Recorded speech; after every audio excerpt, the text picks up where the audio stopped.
우리가 함께 볼 하나님의 말씀은 신약 성경 마태복음 2장 1절부터 11절까지입니다. 마태복음 2장 1절부터 12절까지입니다. 12절까지. 마태복음 2장 1절부터 12절까지입니다. 한 절 한 절 교독하고 마지막 절은 함께 읽겠습니다. 헤롯 왕 때 예수께서 유대 베들레헴에서 나심에 동방으로부터 박사들이 예루살렘에 이르러 말하되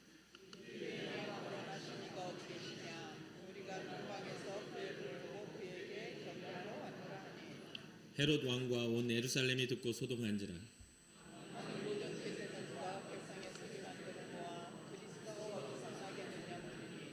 이르되 유대 베들레헴이 오니 이는 선지자로 이렇게 기록된 바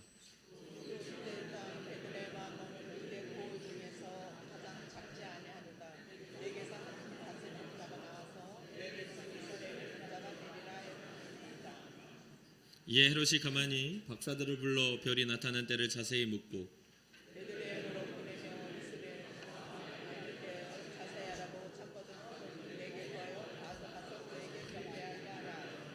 박사들이 왕의 말을 듣고 갈새 동방에서 보던 그 별이 문득 앞서 인도하여 가다가 아기 있는 곳에 곧 위에 머물러 서 있는지라. 집에 들어가 아기와 그의 어머니 마리아가 함께 있는 것을 보고 엎드려 아기께 경배하고 보배압을 열어 황금과 유향과 몰약을 예물로 드리니라.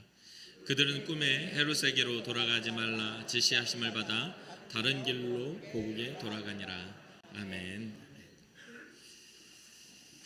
예수님이 이 땅에 오심을 기념하며 우리는 이 성탄 2부 주일 예배를 맞이하였습니다. 여러분들은 어떠실지 모르겠지만 저는 개인적으로 성탄절을 떠올리면 상당히 설레이는 그런 감정들이 또 기억들이 좀 있습니다. 성탄절이 되면 아기 예수님에 대한 그러한 찬양들이 계속해서 흘러나오고 또 열심히 준비한 성탄 전야 행사를 교회 성도들 모두가 함께하고 또 그 이후에 친구들과 또 동생들과 밤새우며 이야기를 하며 놀다가 뭐 기억하실지 모르겠지만 이불 딱 펴놓고 전기놀이 하면서 이렇게 찌릿찌릿 그런 기억이 납니다. 그렇게 놀다가 막 시들시들하게 피곤하게 놀다가 이 새벽송을 25일 새벽송을 돌죠. 지금은 이제 새벽송을 거의 돌지를 못하는데 예전에는 새벽송 도는 그게 참 재미있었습니다. 새벽에 이렇게 추운 그때 아주 따뜻하게 입고 새벽송을 이렇게 포대자루 같은 거 하나 큰 걸 가지고 이제 돌기 시작하면 성도님들도 그때를 준비하고 이렇게 과자나 좋은 것들을 이렇게 준비해 놨다가 밖에서 이제 기쁘다 구주 오셨네요 아카펠라를 막 하면 거기서 문이 삐그덕 열리면서 과자를 이렇게 넣어주는 그런 기억이 납니다. 저는 이제 시골에서 살았기 때문에 도시라면 이렇게 차 타고 다니면서 새벽송을 돌겠지만 저는 시골이어서 그 차가운 그 새벽 공기 그 걸어 다니면서 이렇게 집을 찾아내었던 그 시간들이 기억이 나거든요. 그러다 어쩌다가 정말 은혜스러운 분들은 과자를 안 사고 봉투를 주시면 그렇게 좋아요. 너희들끼리 맛있는 거 먹어라. 이래. 과자를 받다 보면 이걸 계속 과자만 먹게 생겼죠. 그리고 또 은혜스러운 분들은 들어와 해가지고 맛있는 거를 따뜻한 그 방에서 맛있는 거를 이렇게 준비해가지고 뭐 맛있는 빵이나 아니면 때로는 떡국도 끓여주시기도 하고 그랬던 기억이 납니다. 그래서 새벽송이 끝나고 이렇게 돌아오면 이제 새벽 기도가 남아있죠. 그 새벽에 아기 예수님의 탄생을 기념한 새벽 기도를 이렇게 할 때 이제 그때 이제 대부분 혼수 상태에 빠져가지고 열심히 돌고 참여하러 딱 들어가니까 따뜻한 공기와 함께 이제 예배가 되니까 그때 당시 또 시골이니까 지금처럼 이렇게 온풍기로 이렇게 하거나 뭐 이런 그렇게 하지 않고 기름난로가 이렇게 돌아가는 그런 기억이 나요. 그러면 살짝 그 기름 냄새와 함께 따뜻한 그 공기가 거의 주님 만날 정도로 이렇게 깊은 잠에 빠지게 하죠. 그러면 거의 이렇게 침을 다 흘리고 자다가 또 이제 새벽 예배가 끝나면 이제 어딘가 처박혀서 막 널브러져서 자다가 11시 예배를 참여한다고 다들 띵띵 부은 얼굴로 맛있게 먹고 놀고 한 그런 피곤한 얼굴로 11시 예배를 참여했던 그런 기억이죠. 묘하게도 이러한 어떤 모든 과정들이 어떤 특별한 영적인 그런 행사는 아니었던 것 같습니다. 그런데도 굉장히 마음속에 따뜻한 기억으로 남고 또 그리운 어떤 느낌이라고 할까요? 그러한 것들이 남아있죠. 성탄절이 우리에게 주는 그러한 좋은 순기능적 요소들이 있어요. 우리 예수님이 이 땅에 오심으로써 우리가 우리의 삶의 존재적 가치가 하나님의 자녀로서의 회복되어졌다라는 그런 놀라운 그런 아기 예수님의 탄생이 인류의 역사에 가장 큰 기쁨의 소식이 된 그런 일이죠. 이러한 것들을 기념하는 게 성탄절인데 어느 순간부터 성탄절의 의미가 조금은 퇴색되고 그 의미를 상실해져가는 시대를 우리가 맞이하게 되었습니다. 이제 새벽송 돌면 민원 들어갑니다. 그러니까 할 수가 없어요. 그러니까 그런 부분들에 있어서 이제 전에 도시에 있을 때 민원이 들어가니까 새벽송을 문 밖에서 하지 않고 안으로 들어가서 한 적도 있어요. 새벽송 꼭 하면 좋겠다 해가지고 딱 가서 눌러가지고 안에 들어가서 거의 그냥 조용하게 새벽에 그랬던 기억이 납니다. 자, 오늘 본문은 동방박사들이 보여주는 그러한 주님을 아기 예수님을 맞이하는 그 모습을 통해서 우리도 주님께 올려드릴 그러한 신앙적인 가치가 무엇이 있는지를 좀 살펴보려고 합니다. 먼저 예수님의 탄생에 관련된 배경을 좀 살펴보면 마태복음 1장 18절에 예수 그리스도의 나심은 이러하니라. 그의 어머니 마리아가 요셉과 약혼하고 동거하기 전에 성령으로 잉태된 것이 나타났더니 자기 남편과 결혼하기 전에 요셉과 동거하기 전에 성령으로 잉태한 게 나타났다. 약혼만 한 상태였죠. 근데 이때 당시에는 이 결혼하지 않은 여자가 임신을 한다는 것은 거의 이스라엘 유대 문화 안에서는 돌에 맞아 죽을 일이거든요. 그런데 이 요셉은 의로운 사람이라 조용하게 그 일을 덮으려고 합니다. 어쨌든 이것은 하나님의 구원 사역을 따라 성령으로 나타난 일이었고 하나님이 그 상황들을 보호하셨습니다. 이사야서 7장 14절에 보면 그러므로 주께서 친히 징조를 너희에게 주실 것이라. 보라 처녀가 잉태하여 아들을 낳을 것이요 그의 이름을 임마누엘이라 하리라 라는 그런 하나님의 구원의 계획과 예언을 통하여 이 마리아에게 이 일이 일어난 거죠. 이사야는 이 예수님 오시기 전 구약시대의 선지자입니다. 그러니까 그때부터 이미 처녀가 잉태하여 아들을 낳을 거야. 그 이름은 임마누엘이라 할 것이다. 그리고 임마누엘을 우리가 잘 알죠. 임마누엘의 뜻은 하나님이 우리와 함께 계시다라는 뜻을 가지고 있습니다. 결국은 하나님과의 원수되어서 갈라졌던 서로가 원수되었던 우리가 이 임마누엘 예수 그리스도가 이 땅에 오심으로 인해서 하나님 우리와 함께 계심의 증거들을 확증하는 사건이 바로 예수님의 초림 이 성탄절의 사건입니다. 예수님이 이 땅에 오시는 것은 하나님께서 우리를 구원하시기 위한 하나님의 구원의 계획의 시작이었고 성취요 완성입니다. 예수님이 태어나신 때를 기점으로 주님 오시기 전인 기원 전과 기원 후로 이렇게 그 역사가 나뉘어지게 되죠. 이때는 로마의 통치 아래 있었던 상황이기 때문에 이 예수님이 오셨을 때의 배경에는 분봉왕 헤롯이라는 존재가 이 다스리고 있었던 때입니다. 이 헤롯이라는 사람은 헤롯 대왕이라고도 이렇게 불려지는 사람인데 이 사람은 굉장히 욕구가 가득한 사람이기도 합니다. 이 헤롯은 유대인이 아닌 에돔 사람입니다. 역사적으로 에돔 사람은 에서와 야곱 중에 에서의 후손이죠. 그러니까 하나님 앞에서 믿음의 걸음을 걷지 않았던 그러한 이삭의 믿음의 계보에 장자로 태어났지만 자신의 욕망대로 살았던 사람의 후손 에돔 족속입니다. 이 에돔 족속은 끊임없이 역사 속에서 이스라엘 백성을 괴롭히는 족속으로 나오기도 해요. 그런데 놀랍게도 예수님의 시대까지 이어져서 이 헤롯 대왕은 예수님의 때까지도 복음의 반대자로 서게 되는 것이죠. 이 헤롯 대왕은 굉장히 의심이 많은 사람이고 굉장히 포악한 사람입니다. 아내가 8명이었는데 그 중에 아내 중 1명을 죽이기도 하고 그녀의 아들들과 형제들까지 몰살하고 마는 그런 굉장히 무서운 왕입니다. 자신의 첫째 아들도 죽인 왕이기도 하죠. 그 말은 뭐냐면 권력을 나누지 않겠다라는 욕망이 가득한 사람이라는 것이죠. 이러한 왕이 다스리고 있었던 유대 땅에 예수님이 오신 겁니다.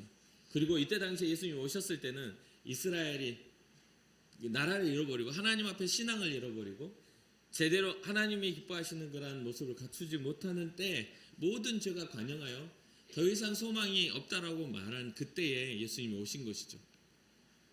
오늘 본문에 보면 헤롯 왕 때에 예수께서 유대 베들레헴에서 나심에 동방으로부터 박사들이 예루살렘에 이르러 말하되 유대인의 왕으로 나신 이가 어디 계시냐?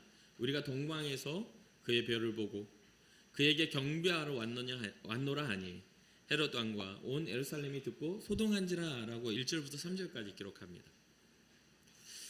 이 소식을 들은 헤롯 왕은 제사장들과 서기관들을 모아서 유대인들이 기다리는 메시아 그리스도가 어디에서 나는가를 묻게 됩니다.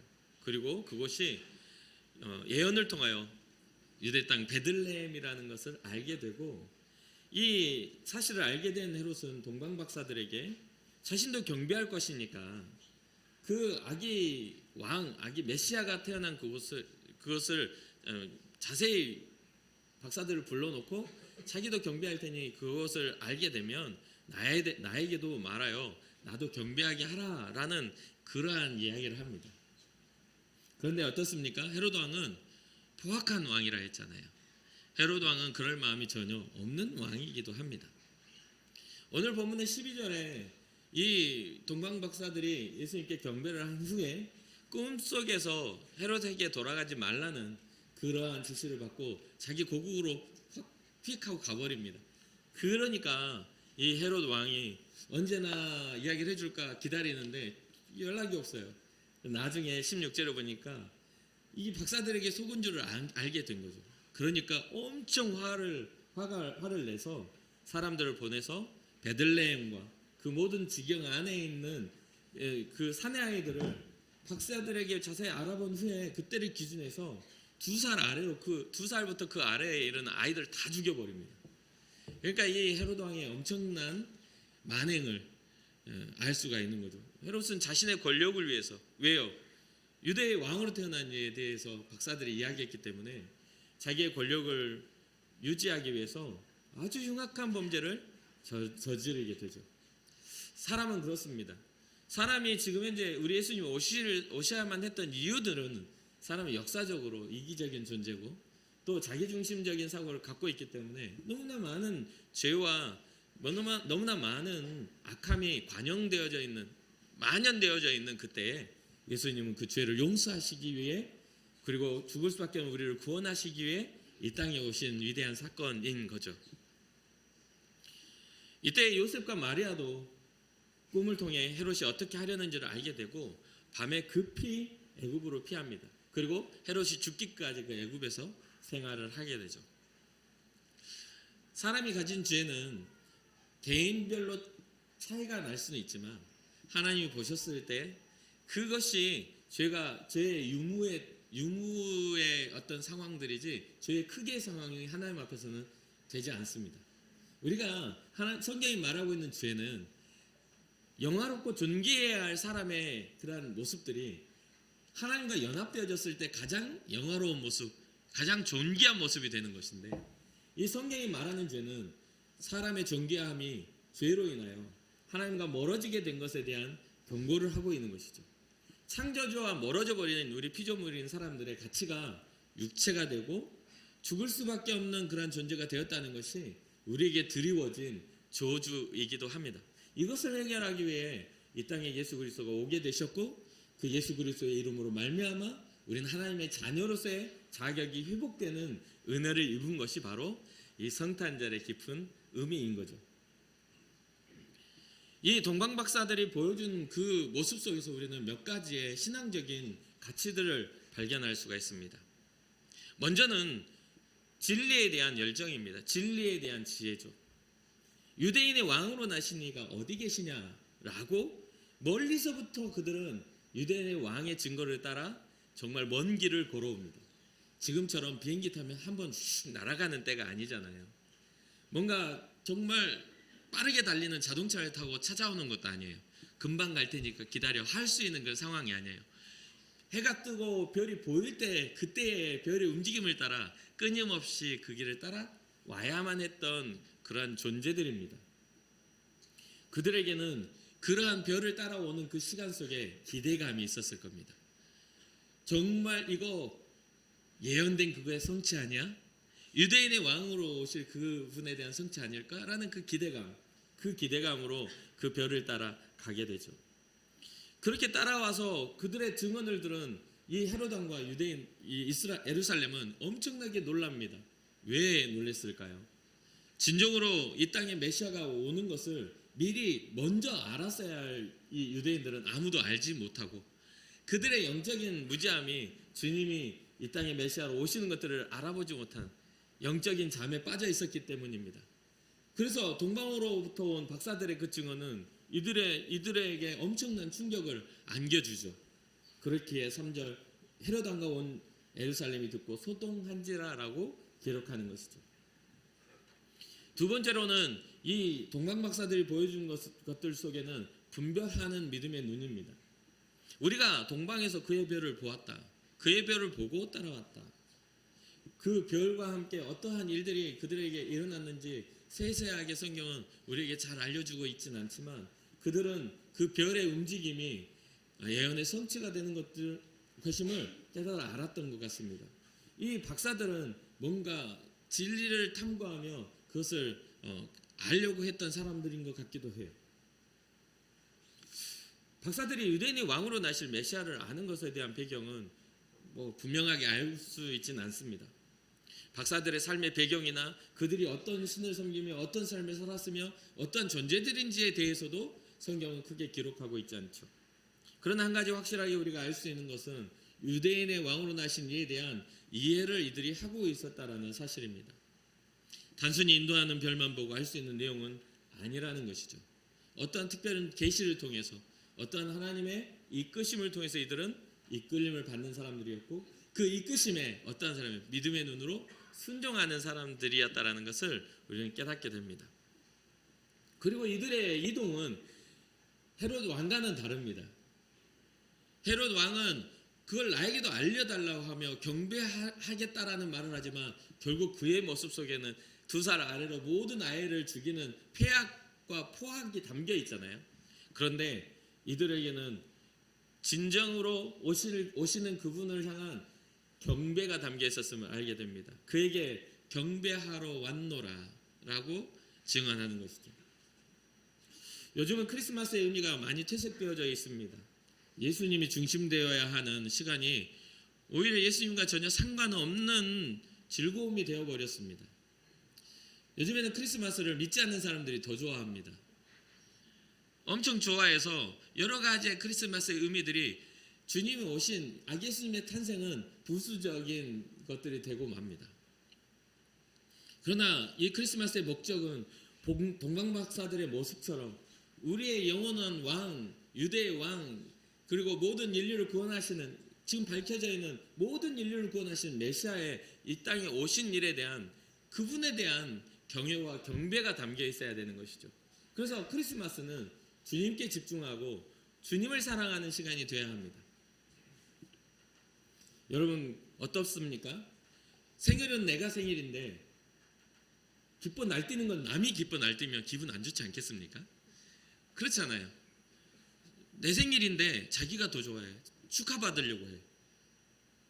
생일 맞은 사람은 아무 상관없이 자기네들끼리 뭐하고 놀지? 이러고 있으면 기분이 안 좋을 거잖아요.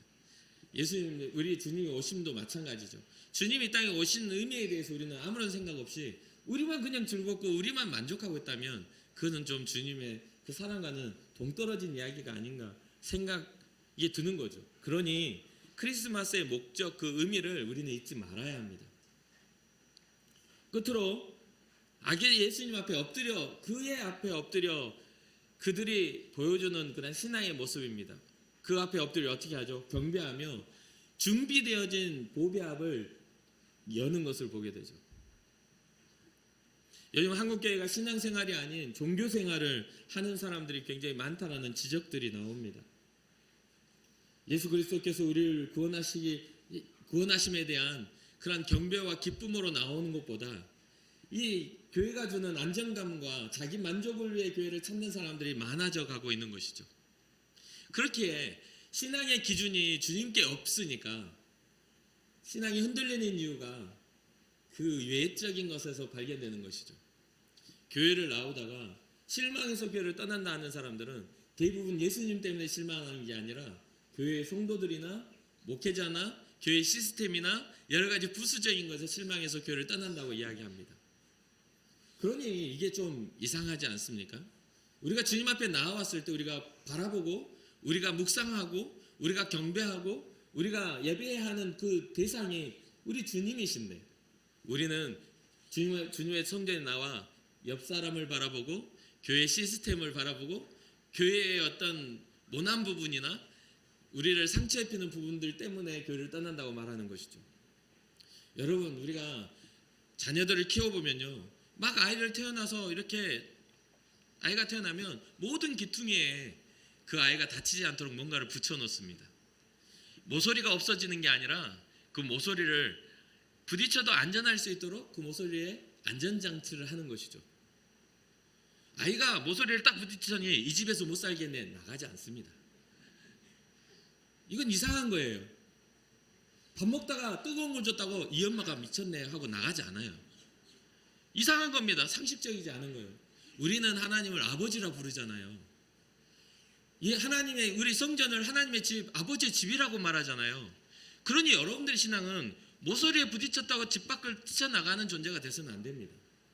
뭔가 여러분들이 먹기 어려운 음식이 있어서 먹다가 뜨거워서 못 구면 됐다고 그것 때문에 하나님을 원망해서는 안 돼요. 엄마 너무 뜨거워서 울면 어머 어떻게 하고 그 엄마는 식혀서 줄 거란 말입니다.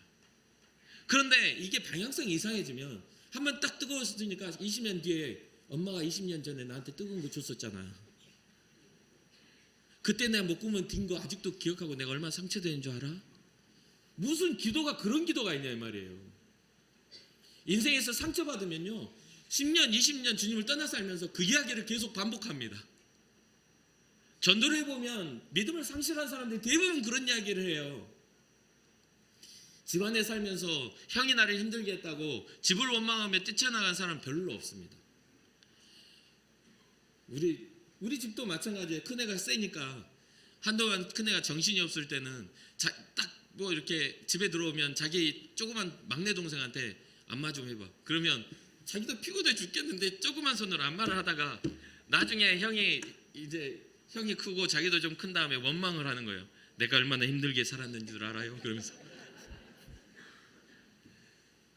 꾹꾹꾹꾹 이러면 힘도 없는 애가 막 안마를 시키니까 조금만 하는데 한 30분 하면 얼마나 힘들었겠어요. 힘들었겠죠. 지금은 다 갚아주고 있더라고요. 우리 첫째가 내가 내 동생들을 사랑하지 못해서 그랬던 것 같아요. 그래서 요즘에는 얼마나 예뻐해주고 사랑해주는지 몰라요. 그런데 그것이 우리가 집을 떠나야 될 이유는 아니잖아요. 여전히 부모의 사랑을 받는 자녀라면 그 사랑의 이유를 어디서 찾아야 되는 거죠? 부모에게서 찾아야 돼요. 하나님은 여전히 우리를 사랑하시는 아버지임을 믿으시길 주님의 이름으로 축복합니다. 그러니 모서리 부딪혔다고 교회 나간다는 소리 좀 하지 마세요.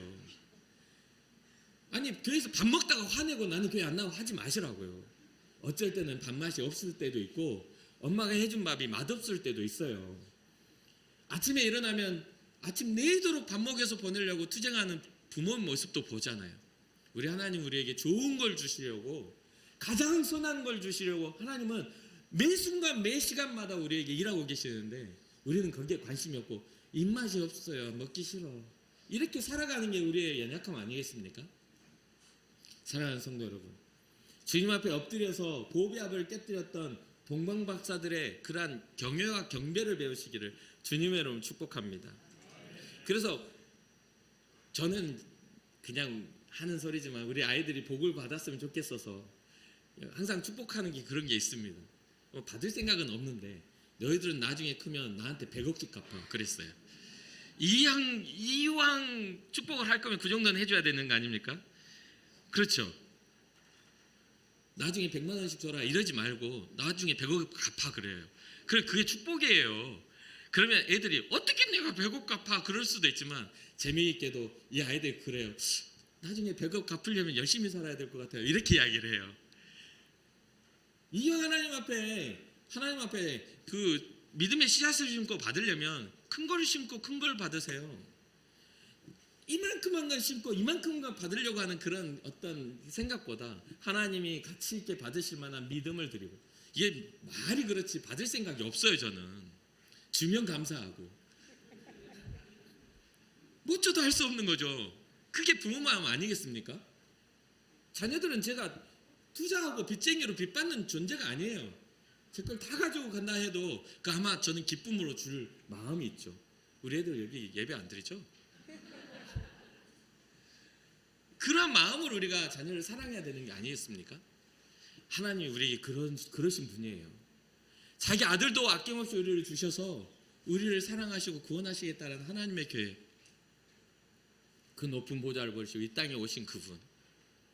그러니 이스라엘 백성들 다 잠들고 그를 환영해야 될 그런 유대인들은 학살자로, 살인자로 그 눈으로 예수님을 바라보고 있을 때, 동방에서 온 박사들은 보비압을 깨뜨려 황금과 여향과 몰약을 주님 앞에 드리는 그러한 준비된 경배를 드렸다는 것. 이 세 가지의 예물이 갖는 의미는 크게 의미가 있을 수 있겠죠. 이것을 이렇게 해석해서 가르쳐 주신 분들도 있을 수 있습니다. 그러나 저는 이 황금과 유향과 몰약이라는 이것의 어떤 의미 이전에 그것을 준비한 그들의 준비된 마음이 하나님을 기쁘시게 한 게 아닌가 저는 믿습니다. 가끔 누군가가 선물을 줄 때 그 선물보다 더 행복하게 하고 따뜻하게 하는 것은 그가 그 시간에 나를 생각하고 그러한 것들을 예비했다라는 그런 따뜻한 마음 아니겠습니까? 보배합은 그들의 중심입니다. 보배합은 그들이 왕을 대면하는 자세인 것이죠. 사랑하는 성도 여러분, 우리 아기 예수님은 우리에게 왕으로 오신, 영원하신 왕으로 이 땅에 오신 하나님의 본체이심을 믿으시기를 주님의 이름으로 축복합니다. 그래서 시편 96편 기자는 8절에 이렇게 노래합니다. 여호와의 이름에 합당한 영광을 그에게 돌릴지어다. 예물을 들고 그의 궁정에 들어갈지어다.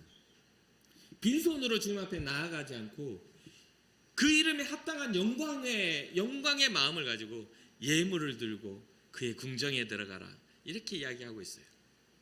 여러분은 어떻습니까? 주님의 이름에 합당한 그 영광을 가지고 주님께 드릴 보배합을 여러분 준비하셨습니까? 사랑하는 성도 여러분, 어떤 성경이 우리가 교회가 요즘 교회들이 말하고 있는 어떤 헌금이나 뭐 10의1조나 감사헌금이나, 저는 그런 거 강조하고 싶지도 않고 그런 것들이 가르치긴 하지만 그런 것들이 필요해서라고 보지는 않습니다.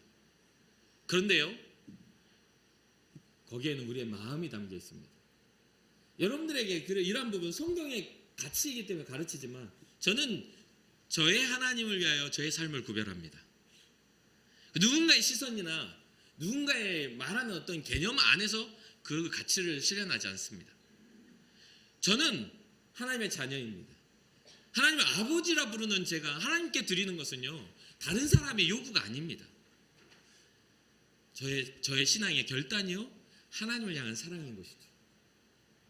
여러분들의 삶에서도 하나님을 향한 사랑, 아버지를 향한 사랑이 열매 맺어지기를 주님의 이름으로 축복합니다. 그래서 여기서 뭔 말을 하고 저기서 뭔 말을 하고, 내가 생각했을 때는 뭐 11조는 뭐 그건 교회가 뭐 착복하는 뭐 그 세금 같다, 이렇게 이야기하시는 분들 그렇게 사십시오.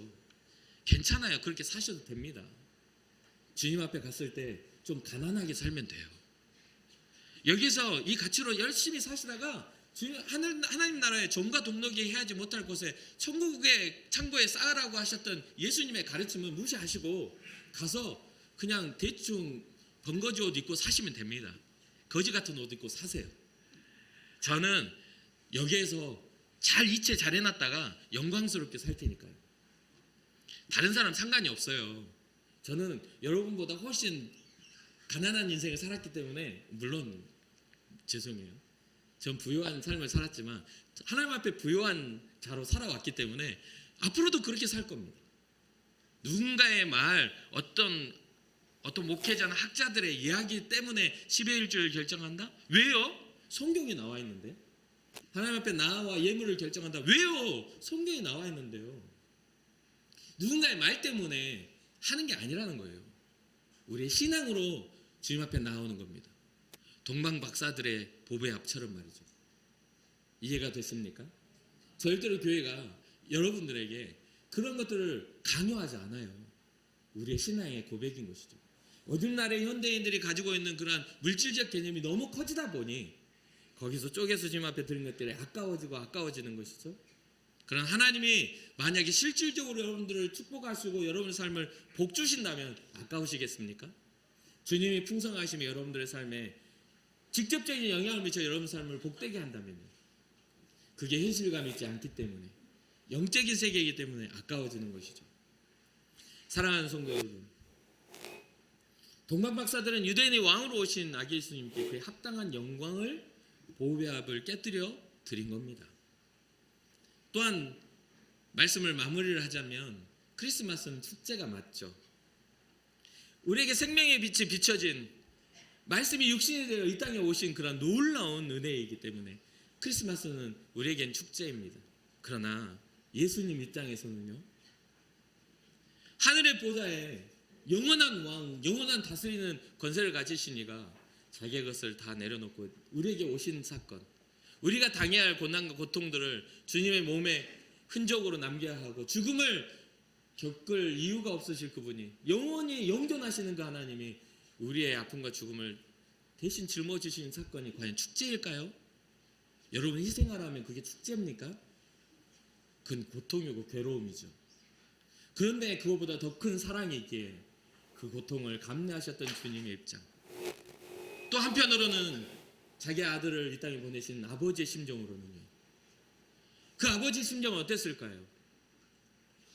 자기 자녀를 희생시키는 그러한 사건이 과연 가벼운 일일까요? 이러한 중요 가치가 있는데 오늘 주위를 둘러보면 크리스마스의 의미가 굉장히 달라져 있습니다. 주변을 둘러보십시오. 여러분의 삶에 교회를 떠나 주변을 둘러보세요. 성탄절의 의미를 어떻게 하고 있는지. 많은 곳에 성탄절 캐롤이 흘러나올 때 더 이상 복음이 없어지고요, 징글징글한 노래만 나옵니다. 징글징글 아시죠? 징글벨. 산타크로스가 막 마차 타고 다니면서 선물 교환하는 게 크리스마스의 의미처럼 되어 있어요. 그러니까 어느 교회에서 뭐 그 의미를 뭐 한다 하면서 뭐 행사를 치르고, 오늘 이제 우리 오후에 크리스마스 이브 행사를 하는데 부서에서 어떻게 했는지 모르겠지만 뭐 산타크로스 모자 쓰고 나와가지고 예수님 뭐 이렇게 하는 거 저는 정말 싫어하거든요. 진짜 싫어해요. 아니, 예수님이 주인공인데 왜 산타가 왜 나오냐고요. 그거는 진짜 아닌 거예요. 루돌프는 왜 나오는 겁니까? 반짝이는 코가 왜 필요한 거예요, 그게? 이게 진짜 축제라 하며 선물이라 하지만 그 의미를 완전히 변질시켜버린 그런 것들에 대해서 저는 굉장히 불쾌한 감정이 들어요. 예수님이 영광 받으셔야 할 그 자리. 그래서 사람들의 인식 속 현대인들한테 어느 기관에서 설문조사를 했답니다. 성탄절 하면 떠오르는 게 뭐냐고. 여러분들은 뭐가 떠오르십니까? 구유에 누이신 아기 예수님 하시면 굉장히 은혜스러운 분이시겠죠. 그런데 대부분이 산타클로스 선물 교환이라고 생각한답니다. 어떤 사람들은 1년에 한 번 공짜로 쉬는 공휴일이라고 좋아한다고 해요. 어떻게 사람들과 낭만적으로 보낼까? 이게 그들의 관심사라고 이야기합니다. 그런데 사랑하는 성도 여러분, 우리는 예수님의 그 은혜를, 예수님의 사랑을 아는 사람들이잖아요. 그렇게 그러한 예수 그리스도의 아기 예수님으로 오신 그 구원자이신 메시아 예수 그리스도의 그 의미를 뺏어가는 모든 것들을 우리가 거절할 줄 알아야 합니다. 과감하게 집에 가서 좋은 말 할 때 산타크로스 모자 다 버리세요. 걸어놓은 그 양말 같은 거 안 버리시면 안 됩니다. 작년에 성탄절을 준비한다고 하면서 막 하는데 진짜 이만큼한 박스에 산타 모자랑 산타복이 들어있어서 가지고 나오셨더라고요. 이만큼 엄청 많이. 우리 전 장로님이 이거 딱 들고 이게 이렇게 많이 있다고 그래. 갖다 버리시죠. 제가 그랬어요. 그랬더니 장로님이 예? 아니 그 성탄절 때 산타가 별로 아닌 것 같아요. 그랬는데 길게 설명 안 하는데 장로님이 이해하시고 그러시죠 하고 갖다 버리시더라고요. 너무 감사했어요. 너무 감동이 됐고 우리가 의미를 상실하면 안 돼요. 예수님이 그 주인공인 날입니다. 우리에게 축복이 하나님의 아픔이 있는 날이에요. 그러니까 이 날을 우리가 깊이 있게 묵상하여 예수 그리스도의 사랑이 우리의 삶에 깊어질 수 있도록 이 날을 기념하는 여러분과 제가 되기를 주님의 이름으로 축복합니다. 예수님이 땅에 오심으로 우리는 사망의 저주에서 해방되었고 예수님이 이 땅에 오심으로 우리는 하나님의 자녀, 하나님의 아버지라 부를 수 있는 그 권세를 얻게 되었습니다. 사랑하는 성도 여러분, 주님 앞에 엎드려 경배했던 동방 박사들처럼 여러분들의 가진 그 귀한 가치의 보배합을 열어 주님을 기뻐하며 그 궁정에 들어가는 그런 여러분과 제가 되기를 주님의 이름으로 축복합니다. 잠시 기도하겠습니다.